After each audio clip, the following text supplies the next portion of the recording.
There's a quiet sentence many women learn to perfect at work: I'm fine. It sounds harmless, polite, professional. It keeps meetings moving and stops follow up questions before they start. And for many women, it becomes automatic.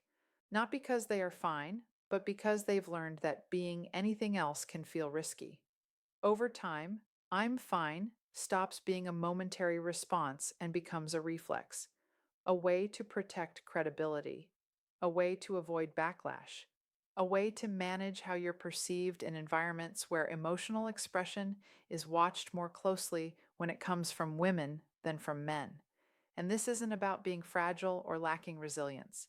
It's about learning the rules of the room. Workplaces are not emotionally neutral, even though they often pretend to be. Many organizations say they value authenticity, but the behaviors they reward tell a different story. Emotional containment, especially from women, is often quietly reinforced. You've probably seen it. A woman who speaks firmly is described as intense, while a man is praised for being decisive. A woman who looks upset is seen as not handling pressure, while a man showing the same emotion is described as passionate. A woman who raises concerns is labeled difficult, while a man is considered direct. These aren't isolated experiences. Social psychology has documented this pattern for decades. Research on role incongruity shows that women face harsher evaluation when they behave in ways that are perfectly normal for leadership roles. Traditional stereotypes expect women to be warm, accommodating, and agreeable, while leadership stereotypes reward assertiveness, confidence, and agency. When women step into leadership or high status roles, those expectations collide. That collision creates a dilemma. If expressing emotion risks being labeled too emotional, then flattening your internal experience can feel like the safest choice. Smile, nod, move on. Psychologists call these expectations display rules. They are the unspoken social guidelines that dictate which emotions are acceptable to show in a given setting. Women are often socialized, both culturally and professionally, to display warmth, composure, and agreeableness, while minimizing anger, frustration, or disappointment. Over time, this becomes an invisible job requirement. Emotional management stops being a personal preference and turns into part of the work. This is where emotional labor comes in. Sociologist Arlie Hochschild introduced the concept to describe the effort of managing feelings and expressions to meet organizational expectations. And emotional labor is not evenly distributed. Women carry more of it, especially in roles involving caregiving, client relationships, team harmony, and culture keeping. Even in leadership, research shows that women are often expected to project calm, reassurance, and emotional steadiness, sometimes at significant personal cost. So, why do women say I'm fine when they're not? One major reason is backlash. Women are more likely to be penalized for behavior that violates gender expectations, particularly when they display agency without cushioning it with warmth. This is often described as the double bind. If you're too direct, you're abrasive. If you're too warm, you're not taken seriously. That risk shapes emotional expression. If anger has been used against you before, you learn to swallow it. If hurt has been interpreted as weakness, you hide it. If being too much has led to isolation or stalled opportunities, you shrink your visible emotional life. There's also what's often called the likability tax. In many workplaces, women aren't just evaluated on competence. There's an added informal requirement to be likable, pleasant, easy to work with, agreeable. That pressure pushes many women toward emotional masking and self silencing, including holding back opinions or reactions to maintain approval.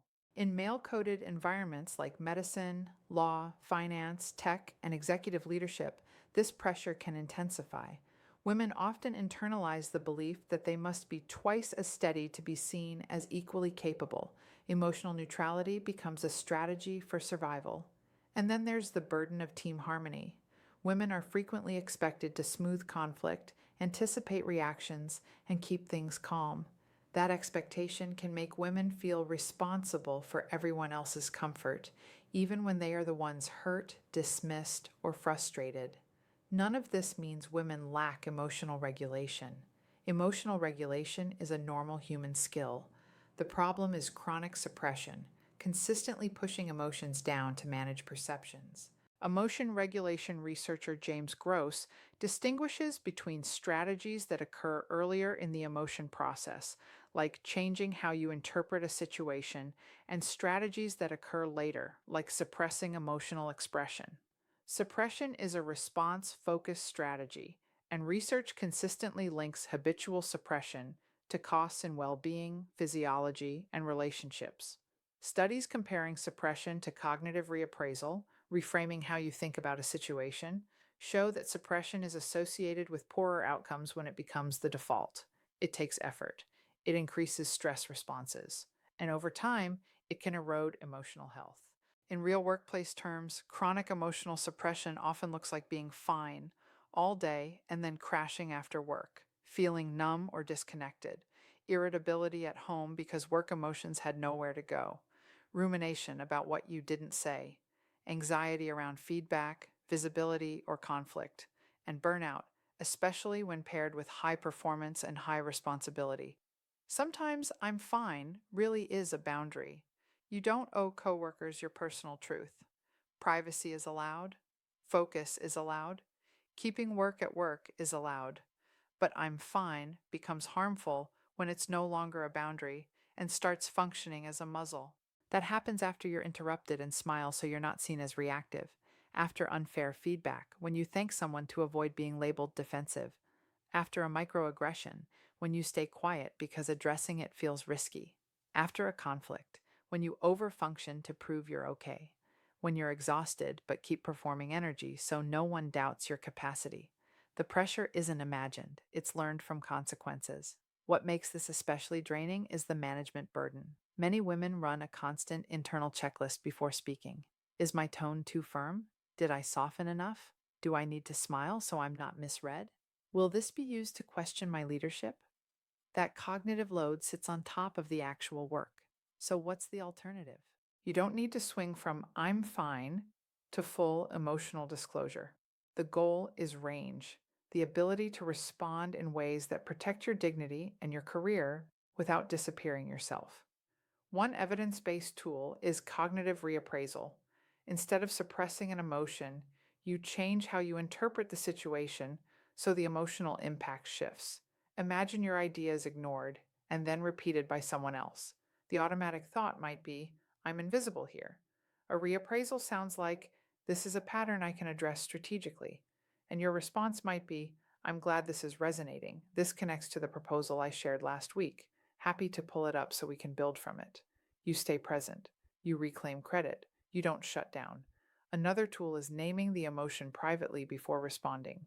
Silently labeling what you feel, frustration, embarrassment, disappointment, can reduce intensity and increase clarity.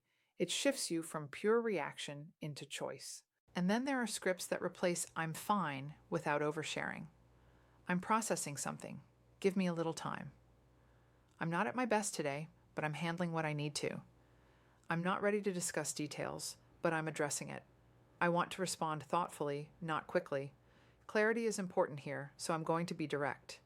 These responses are honest, professional, and boundaried. If you notice that you're chronically shutting down emotionally in one environment, it's worth asking whether the space is unsafe or whether suppression has simply become your default. If the environment is unsafe, protection matters, documentation, allies, neutral scripts, and intentional boundaries.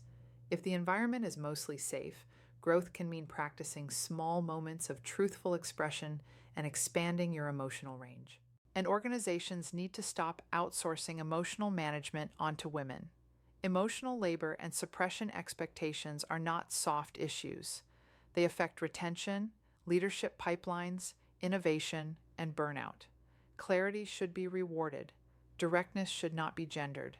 Feedback should be behavior-based, not trait-based.